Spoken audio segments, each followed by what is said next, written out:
Welcome back to yet another episode of Campus Debates Season 2, organized by the Debate Association of Kenya.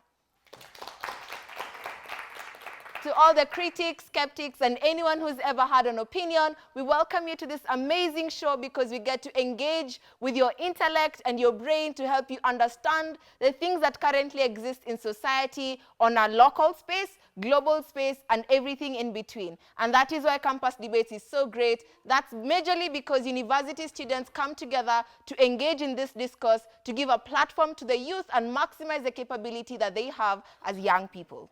Now, how does this season look like? This season looks like debaters fighting for a winning chance.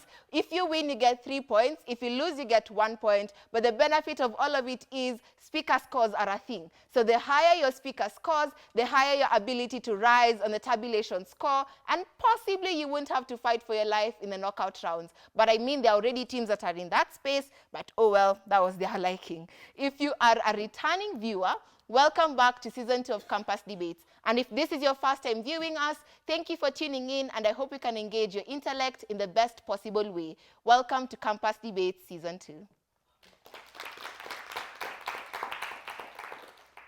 With that, I would like to introduce our speakers. From Side Proposition, we have debaters from African Nazarene University representing them today.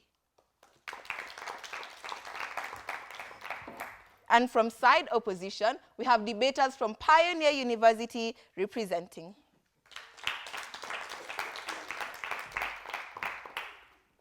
Without further ado, I'd like to welcome the speakers to introduce themselves, tell us something interesting about themselves, and hopefully we can get to know them better before they give us their argumentation. So Side Proposition. Hello. My name is Nina Wairimu. I have a strong passion in talking, and I hope that's what you'll get to hear today. Hi, my name is Michael Daniel Danaro, and I love speaking sense. So from Side Proposition, one speaker likes to talk and the other likes to speak sense. I think that's a match made in heaven, but it's fine. So Side Opposition. Ladies and gentlemen, how are you? My name is Martin Javan, multi-award winning public speaker and debater, but mostly a person who goes to the gym, as you can tell.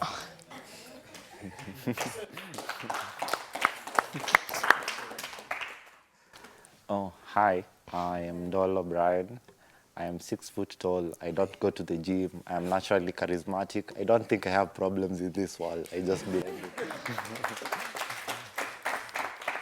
I think you've heard from Side Opposition. For them, it's physical fitness or physical height. Either or, it's still a match made in heaven. Oh well. With that, I would like to welcome the judges to introduce themselves and tell us something interesting about them. Hi everyone, my name is Ray Omonya. I'm a seasoned debater and judge, and I'm very honored to be a panelist today. I love anything and everything that engages my intellect, so please make this interesting, but still have fun, yeah? Hear, hear. Here. Hello people, my name is Wycliffe Otieno. I'm an award-winning debater, judge, public speaker. On a normal day, I'd talk about my football team, but as of now, we already know who are the title pretenders. We are going to come back next season. So I'm looking forward to an amazing debate, looking forward to see sense, and looking forward to see very well-built arguments. Thank you. Hi everyone, my name is Nyawera Kabugwa from Tangaza University. I'm a therapist. Something interesting about me is I'm shy. Okay, and may the best team win. We are so glad to have a therapist in the panel. Maybe she'll be able to diagnose some of the issues that the debaters have, but oh well, we'll let them debate that in this motion. The motion for this night reads, this House prefers environmental movements heavily prioritizing a local agenda over a global one. For example, focusing on local pollution rather than climate change. I'll repeat the motion. This House prefers environmental movements heavily prioritizing a local agenda over a global one. For example, focusing on local pollution rather than climate change. Do you think that we need to focus on local pollution compared to climate change, or the other reverse way? With that, we welcome the speakers from side proposition to begin their argumentation and start off this debate. Hear, hear.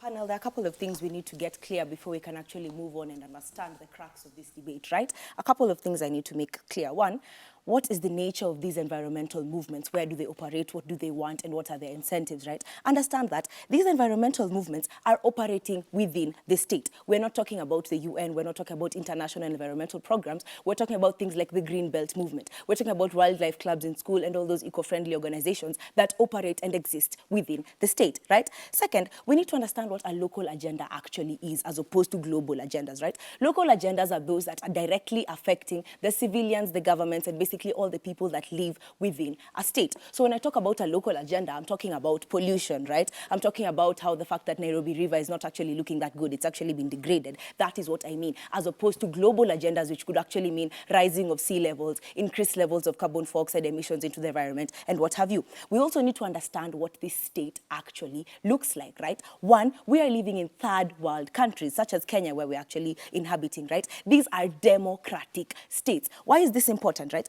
Democratic states actually have a moral obligation, right, to serve the needs of the people that have elected them. That is the whole point of government. That is the whole point of states. That's why we have social contract theory being put in place, which means it is principally justified to say that these governments that have been elected have a job that has been put in place. And that job is not towards the world. It is actually towards the people who have elected them. And that is who we're also going to analyze here, right? Understand also that these movements are also affected by the problems that are affecting the state. What do I mean by this? If there is drought in Kenya, it doesn't only affect a certain type of Kenya. It affects all the Kenyans that are living within that region, right? Recently, we had a lot of rains in Nairobi. It didn't only spare people who are rich or poor. As long as you're in Nairobi, as long as it is raining, you have suffered and you have been affected by it. What does this mean? Hold on. What does this mean? It means that people are more incentivized to actually buy into local agenda solving as opposed to global problems that they do not directly relate to, right? You don't actually feel that carbon emissions are rising in the world. You don't actually feel that the sea level is actually being endangered, but you feel drought, you feel poverty, you feel hunger that comes because food can no longer be grown in that country, and that is why these are the problems that we would rather solve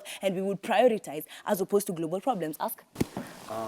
What is the importance of Lake Victoria to Kenya compared to East Africa at large? Thank you. And I would ask him once again, what is the importance of the Pacific Ocean to Kenya as opposed to Lake Victoria? Lake Victoria brings fish. Lake Victoria brings water. Lake Victoria actually has job employment opportunities to these people that are harvesting all these things. It has a direct impact onto those Kenyans. And if it is polluted in any way, and if it is misused in any way, then it is Kenyans who suffer. Therefore, we actually have a job to actually uphold that as opposed to other things. Understand also that international treaties already exist and they have been put into place. So these global problems do not go unchecked. Remember, we have polluter pays principle and other basic principles of environmental conservation that state that you pay something that is symmetrical to the amount of pollution you have produced. So Kenya does not produce as much emissions as first world countries like Russia or the US and what have you. Therefore, we don't think that it is right to say that we then bear the bulk of solving that problem. Yet we do not engage in things like nuclear weaponry, right? We don't engage in industrialization like manufacturing of cars, things that actually cause global problems. However, we engage in pollution, right? Our civilians have not been educated to understand the impact of these local agendas, right? So that is what we want to solve. Things that we are actually causing, things that we can actually bring some form of change. Understand that even as a third world country, the resources that we have are limited. Because one, we suffer things like corruption and embezzlement of funds. We suffer debts from international countries. We have debts that even our grandchildren are going to pay. We're suffering fluctuation of global prices, which actually leads to inflation in our own countries. What do I mean by saying all this? Then even from a point of economics, even from a point of resource allocation, then third world countries simply do not have the resources that it would need to actually make some form of significant change on a global scale. However, from a local point, if we can clean Nairobi River, if we can help the drought that's going on in Garissa, then even in the long term, we have restored ecosystems, right? We have preserved wetlands, and we have actually led to more biodiversity. Animals that are going extinct actually now have more habitats within Kenya to thrive. That actually pushes for industries like tourism, tourism, which actually bring more money into the country because now these people actually have a habitat to thrive under, right? So understand, we believe that yes, global change is important, climate change is important, but so are the local problems that we are facing. And even though it is a short-term solution, for example, educating our people, stopping pollution, even on a long-term scale, if we have restored our ecosystems, right? If biodiversity has been enhanced, if we have preserved cultural heritage sites, then ecosystems, even on a regional scale, will already be improved. We are already helping the global problems by solving the ones that we have, the ones that we can afford, other than wasting money and resources to prove some sort of marginal change that doesn't even prove any significant global net positive, right? Because we simply cannot afford it. We have not caused those problems. We believe that our people are suffering. Remember, I said that this is a democratic state. Hold on. So these states have been elected by their people and for their people, right? So those people do not want governments that will solve CO2 emissions. They don't want governments that look at sea level change rising. They want governments that will solve problems like water, sanitation, food, drought, and all the problems that are actually facing those people. We believe that that is more important. Understand, right? Right, you had a question? Okay, right. So, as I wrap up, understand that it is more important, even as Kenyans, given the conditions that we live in status quo, to actually prioritize things that affect us directly. Because even in the long term, those indirect changes that they're going to try and come and talk about are still going to be catered to. Because if Kenya has a thriving ecosystem and thriving diversity, then even on a regional scale, our ambient temperatures are better. Our ambient vegetation is actually healthier, the wildlife thrives and all that. So, as I wrap up, I believe that it is much more important as a state to look out for ourselves before we have the ability to look out for other international governments. Thank you.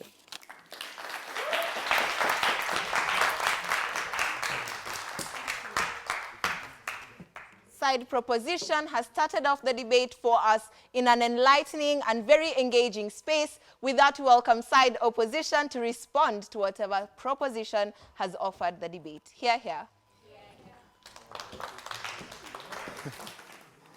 Time starts when I start. Panel, empty paper. That's what they brought here. Here's the thing. You can't argue that you want third world countries to be the people who are solving their own problems and fail to prove the capacity for these countries to solve these problems. I will prove to you why these third world countries do not have the capacity and therefore take them out on their own framing, simply losing that debate. Here's the thing. 3 things that we should be focusing on here. One is to prove who has the biggest burden for reparation. If at one point we are not able to prove that, say, these developed countries or these developing countries have a unique burden to some form of reparation to the society or to the environment in and of itself, then we can't necessarily have anything to debate here. And that's what I'll bring to this debate. That's my extension, and that's why we actually win this, because we'll be able to prove that. But I think, secondly, capacity for solvency. If you can't prove that there's a capacity for solvency, then you can't prove that you can solve the problem. Thirdly is urgency. I think I'll tackle that last because it's the easiest. Firstly, in terms of principle of reparation, I think their biggest argument is that we should not be solving a problem that we did not cause. Here's the thing. Show me where the atmosphere for Kenya starts and where it ends. I think if you can prove that the degradation of the pollution of the air that comes from South Africa will not get to Tunisia, it's okay. But if we are not able to control winds, and that means pollution is able to spread across the board, then you cannot particularly say that other countries do not have a unique burden to solve these things. We think, and we actually argue, that developed countries still carry a burden to these developed countries who lack the capacity to solve the problem because they are the biggest polluters, starting from the industrial period. These are the people who used to pollute the environment the most. That's why we are suffering now, because of the things that they did at the time. But I think, secondly, that is the same argument I would use to prove why third world countries still have a burden. They still require to implement some form of reparation. Why? Because they're the markets for these things. You can't argue that just because they're the ones who are creating cars, you're walking. You're not walking right now. You didn't pass through any period of industrialization, yet you get to enjoy cars. So I think by virtue of you enjoying things that you did not work for, you still technically owe the environment some form of reparation because you are the ones who are driving those cars. You are the one who is polluting the environment right now, so you still owe the environment that burden. I think considering that India and China, which are developing countries, are one of the top CO2 emitters right now, together with United States, just proves this isn't a developed world's obligation to actually solve. third world countries are also contributing to that. And we think then, because of that burden, they should also be part of the problem. If two parts of the world are causing the problem, then two parts of the world should be ones to solve this problem. We don't think that local agendas can work, and we will tell you why. Capacity for solvency.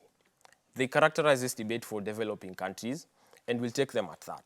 We'll tell them, if you want developing countries to inculcate local initiatives, show us how these local initiatives work. Firstly, I think easiest argument to take out is because they don't actually have money. That's why there's high taxation in these countries. They don't have money to implement green initiatives. Why is this a big argument? Because the barrier for entry for complete green energy production is so high, even for economies that you'd think are good, like South Africa. That's the reason why they're actually using coal. That's why they're using nuclear, because they think that for some reason, because they are not actually able to pull together the funds that are enough for them to completely go green. We think this is a problem that is exacerbated for other countries that are actually of a lower economy than South Africa. Not even in Africa in and of itself, but even South America as well. We think that considering that we all want some form of green transition, we first need to have a capacity for this transition. Currently in the world, there isn't enough capacity for this green transition. That is why third world countries are constantly fighting for the right to ban. And that is why constantly we see a rise in the CO2 emissions in Brazil, in Kenya, in Uganda. It will continue to happen. So what then happens if we get to a point where now we are also part of the greatest CO2 emitters? What happens at that point? We think the biggest thing is to stop us from getting there. The urgency for solvency has already been proven. CNN, BBC have already done so much work in pushing doomsday messages about how serious this problem is. I'll deal with it later.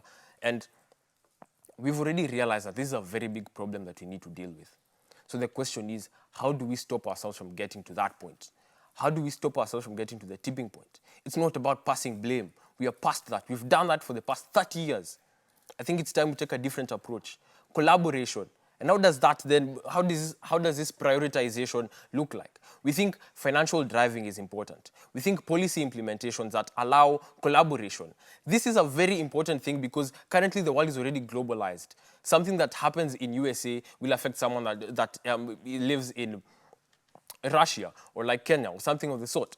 We think then, considering this globalization, it's so much easier for us to implement policies that are going to actually help us to reach our goals. We think financial capacity as well already exists in the current market from the developed countries. There's already enough money inside of their pools. We think carbon markets are also a thing that is already existing. We think all these are ways for the globe to come together, contribute towards environmental conservation. We think if they can beat out those two things, then maybe they stand a chance to fill this paper.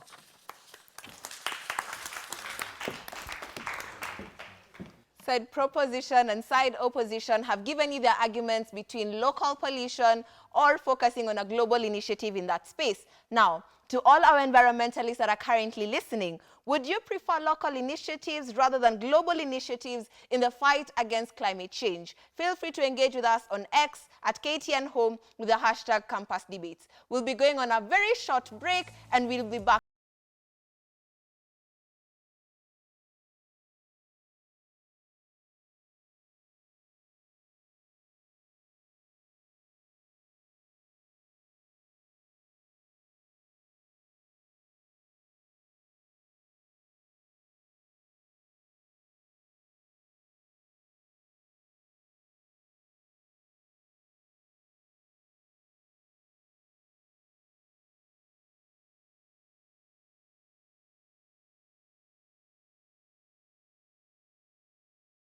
That's for that short break and listening to the advertisements that we had for you. I hope you're as eager as I am to respond or hear what the other debaters have for us for this next half of the debate. Now, if you missed the first half, what exactly transpired? Side proposition argues that environmental movements exist within states, and because of that, the social contract theory actually demands them to deal with local initiatives over global initiatives. But for side opposition, they argue that you cannot actually tell the difference between atmosphere for these different spaces. And because of that, then that demands global initiatives in the fight for climate change. I don't know whether they were able to sway you or not, but you have another opportunity to hear what the speakers have for you. And with that, we welcome side proposition second speaker to give you their argumentation. Here, here. Hello, my name is Michael Daniel, and I'd like to start my time now. Panel, audience, understand this. First thing first. The opposition has to prove why global climate change is more important than the life of your brother and your sister living in Kenya. They have to prove that. Over anything else, they have to prove why the life of that person in Baringo is less than global climate change that is being protracted by America and Western countries and the Eastern countries that are apparently more developed. They have to prove that. They have the burden of proving that, of which they have miserably failed. Secondly, it is not a matter of passing blame, but the question in essence here is, why should we bear the brunt of these effects of the climate change and the industrial revolution and whatnot that was being said by the opposition council at the expense of our people as a third world country? They have to explain that to us very well and make us understand. Fine. We cannot differentiate where Kenya's climatic change and problems come from. But why should Kenya bear the brunt as a third world country, yet Kenya did not take part in the industrial revolution as a country? Secondly, they refuse to take our POI. How much damage to the environment has Kenya made on a global scale that demands of it to prioritize it as a problem?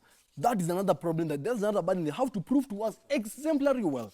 Secondly, this House prefers environmental movements heavily and prioritizes local agendas over global ones. First of all, the reason why. I'm going to give you three perspectives here, economically, socially, and politically. First of all, we focusing on local pollution provides a room for mitigation as well as development. Why? Operating within the state will bring about change from a grassroots level. If we decide to focus on problems affecting environment within our country, first things first, we will be able to address the needs of our people as well as address the environmental problems that we are facing as a country. If we are able to do that, it is justified to say that we have better incentives to solve the problems that affect us majorly, i.e. pollution. As a third world country, our finances are very limited. It is a fact. We are not going to be ashamed of it. It is a fact. Our finances are very limited. Therefore, it is better to prioritize local agenda more than international issues. Plus, as had been said earlier on, we have systems and organizations put in place to target these problems, e.g. UN that covers that. Secondly, if we look at it politically, they were talking about social contract theory. Fine. There is less incentive of the people to re-elect these political leaders that do not solve the direct problem. I will not be elected as an MP or a governor of Baringo because I decided to target on climate change and fail to address the problem of flooding within that area. They will not re-elect me. I want that position again for the next tenure. I have to actually focus on the problem of these people. Social contract theory demands civilians sacrifice some form of autonomy to the government because the government has a moral obligation to address the needs of its civilians. Yes, POI. Question. Yeah. If Kenya does not contribute to the harms of climate change, why should they localize and use their own resources to resolve this problem? Now, fine. We do not contribute to the harms of local change. However, do you want us to stay put and let us suffer for that? Just because the fire is burning on our neighbor's house, should we sit put and say that we didn't start that fire, let that fire continue burning us? No, of course not. Secondly, other PO is done. Socially, inclusivity. As a democratic state, it is the obligation of the government to attend to the direct needs of the people before anything else. Because these are the people that voted them in. Empowerment of our local people through education, awareness, since it affects them more than it will affect other people outside. If we fix this problem at hand from the grassroots level, we decide to educate these people. If these people get to the level where basically kindly wait just a minute. If these people get to the level where basically they are leaders at the top, they will understand the conservative and intrinsic need to actually address the problem at the root cause, because they understand that they lived through this problem, they cannot live through that problem again for their generation. Therefore, what is the reason for that? Socially, they need to actually address that problem at a root level. Finally, as that been given out here, there are actually three actors in this: the movement, the people, and the government. Therefore, if we look at the impact analysis of it, which one apparently gives a better impact? Because panel, understand this, we both are targeting the same movement here, the same goal. We want climate change. We want to address the problem and fix the problem at the end goal, which is climate change, which is our problem. However, as a country, as a third world country, we have a varied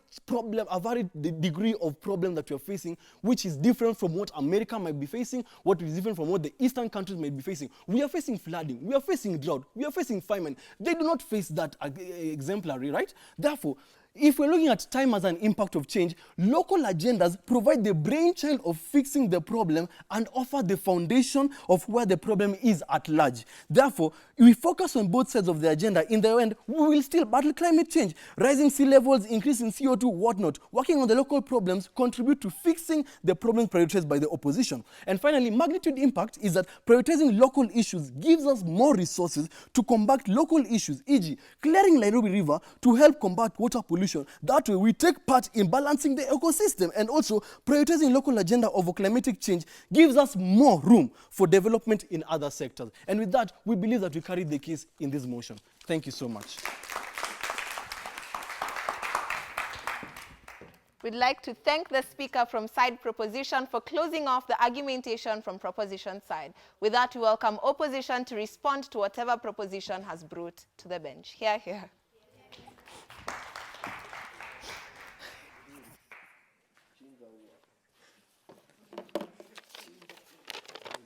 You thought my partner was a problem? Have you met me?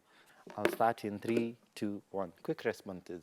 We think if Kenya has not contributed directly to the harms of climate change, I don't think they have a mandate to resolve this problem. Even if a proposition comes with a lot of flowery language to tell you they need to resolve it from grassroots, what is the problem they're resolving from grassroots? They have not done into coal mining. They're not into anything big that actually contributes to the harms of climate change. So what are they resolving from their own levels? We don't think it actually works. But secondly, even if we try to engage them and say it actually works, 3 responses to this. 1, capacity to act. We think you're already poor, you do not have enough resources to resolve these problems. I think if you do not have children going to school, you do not have a way to prioritize education. You do not prioritize climate change over education. Secondly, even if you choose to prioritize climate change over education, it will always have an ulterior motive. This looks like carbon trading for you to get returns, for you to develop your healthcare system, for you to develop your education system. Shoot as quickly as possible. I don't want to waste time with your case.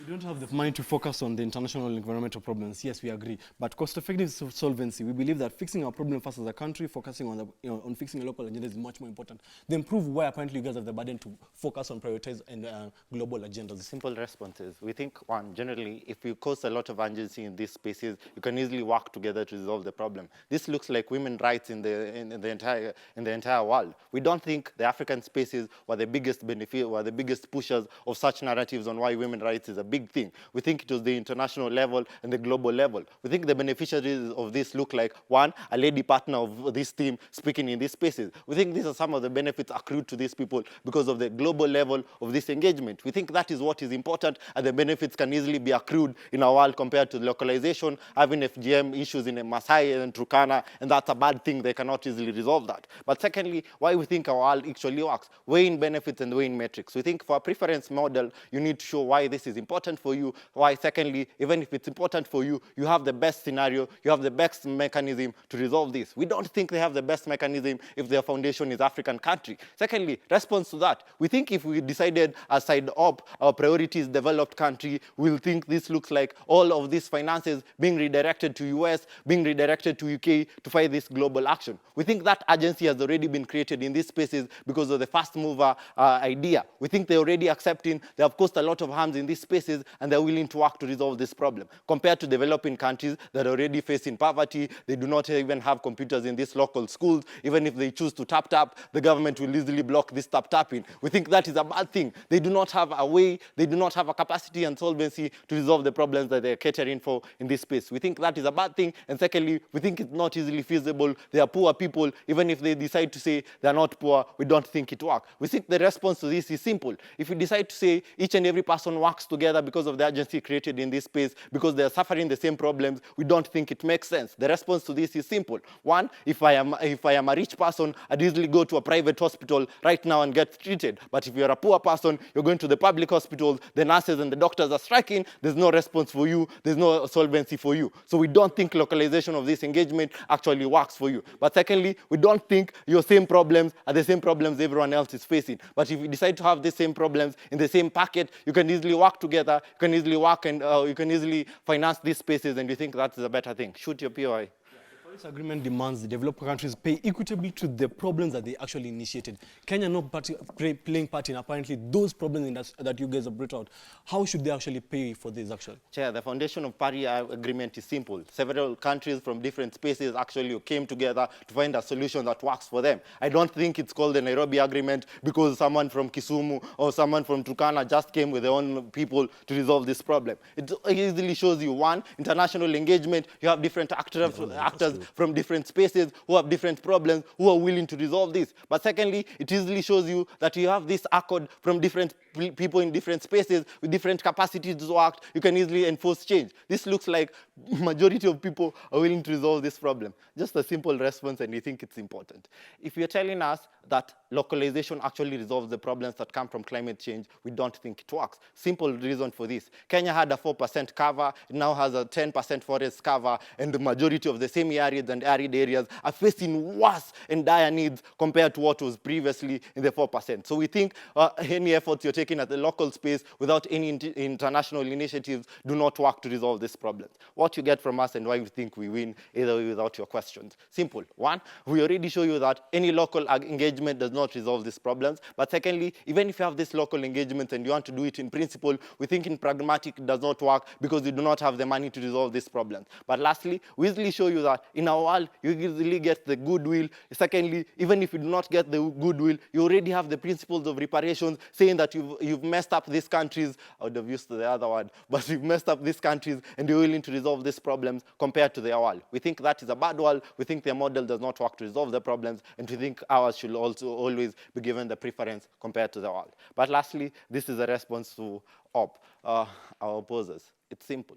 If you choose to localize, you need to show us you already have the capacity to resolve this problem. Secondly, you need to show us why everyone else who's poor, who does not have food, who does not have education, would choose to prioritize climate action without the facilities to enable this. We think that was your burden, and there was no response for that. We rest.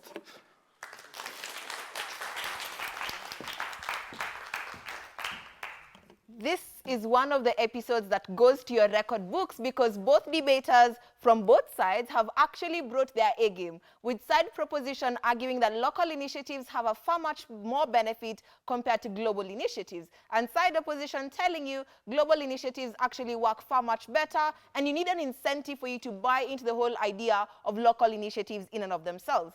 With that, we'd like to go on a short commercial break, but before we do, quick question is, who is the greatest polluter to the environment, and do they have a reparatory mandate to actually deal with climate change as a whole? You can respond to us on X at KTN Home with the hashtag Campus Debates, or message us on WhatsApp through the number 0759 434389.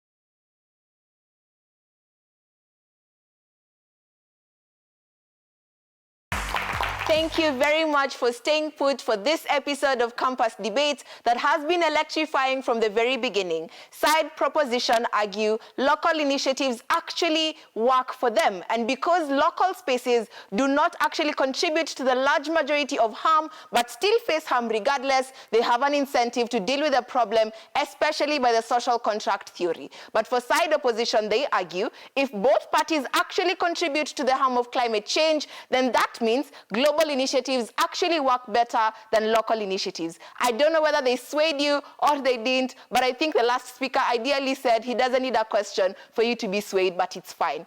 The judges have decided they still need to ask questions to side opposition and side proposition. And with that, I welcome the judges to ask a question to each side. So, hello again. My question is aimed at side proposition, yeah? So, what level of exclusivity does the model that you're propagating for achieve? I repeat, what level of exclusivity does the model you're propagating for achieve? Hi, my question goes to the prop side, to the op side, sorry. If we concentrate on global environment movement and take responsibility as a whole, when you claim that we all have contributed to climate change, how are the resources going to reach us locally? Side proposition and opposition have their questions. They have 1 more minute to convince the panel further, and with that, we welcome side proposition to respond to their question. Here. That was an interesting question. So what level of exclusivity does our model achieve? Understand, panel, we need to first understand what prioritization actually looks like, right? We're going to prioritize local change. That means educating our people, all those things that I've talked about. We're going to talk about clearing the rivers, ecosystem restoration. That does not mean that we are entirely excluding global problems. We still buy into the Paris Agreement. We still buy into the carbon trading system. But the reason why side proposition wins and opposition loses is because they do not understand the simple meaning of prioritization. Buying into carbon credits does not mean you have prioritized this. For them to prioritize something, they have to put a bulk of their efforts into doing it. This means that a third world country moves their resources from food production and all that to global processes. So the level of exclusivity we're talking about here is we will not exactly buy into things like the sea level changing and carbon CO2 emissions being brought about in the global, on a global scale, right? We are focusing firstly and mainly on local problems. So yes, you can say that we're not going to focus on global issues. We're not going to focus on things like CO2 as much as we have, but that is a form of exclusion that we are okay with, right? We're okay with putting more priorities on things that actually harm us directly, as opposed to things that the world is going through, the problems that the world is actually facing. Because even in the long term, as much as we're excluding those problems, we still end up solving them, because as long as our ecosystems have been preserved, as long as biodiversity has been enhanced, as long as wildlife has been protected, then even on a global scale, all those problems that they're bringing to us have already been solved by our local action. Thank you.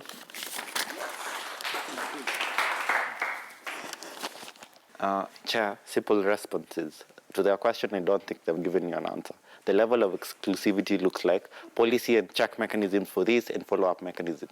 We think with the level of corruption in their spaces, there's no way you can follow up. Even if you follow up, you can just bribe you and move on with life. But secondly, it works on reshaping the entire education system or foundational structures, which look like education most likely. Shaping education, telling them, well, let's move away from AI, let's just go plant trees. That's what is important to us. We think that is a bad thing. But lastly, it looks at how you renovate these spaces and push them towards the next level of engagement, which is green energy. We think the response to this is they do not already have the capacity to facilitate moving away from oil, etc. Even oil price in Saudi Arabia directly affects us in Kenya. We don't think they can easily sustain themselves in the green energy sector, so we think they need global engagement. Our question, global movement and how it works for localization. Responses. 1, we think lobbying in these international spaces looks like having environment movements such as Greenbelt being supported supported in Sudan, being supported in South Africa, being supported in UK. You easily get money in these spaces just because of lobbying. Secondly, the international accord works as a check mechanism to these responses. We think you're already buying into these from different countries. You're more incentivized to respond to whatever problems that are arising from climate change from different spaces. But thirdly, we think foreign investment happen in different countries. We think the HALT prize works towards Kenya, Uganda, resolving the problems that exist in this space. We think that is how you get to localize the benefits accrued through an international initiative rather than whatever they're telling you. So why we win either way? One, your question, we have responded to it. Your question, they have not responded to it. Secondly, we've shown you the level of exclusivity, the global engagement, and the localization benefit accrued from a global engagement rather than just having it with the poor people who are working to resolve this problem. We think that is a bad thing. It does not solve the problem you ask. We rest.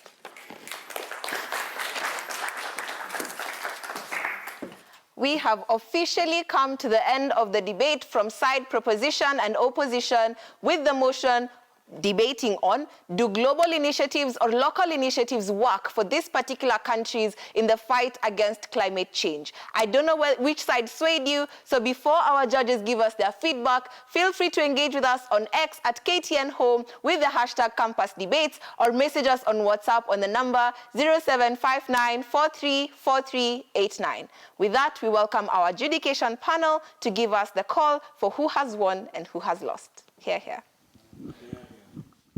Okay, to the people who are responsible for finally deciding who has won, the judges. Of course, this debate was nicely done. Remember, it was a prefers motion, so essentially we expected to hear which one has more benefits in comparative to the other in solving or combating climate change, and how the benefits for the environmental movements in solving these problems actually arise. Is it when they prioritize a local agenda or when they prioritize a global agenda?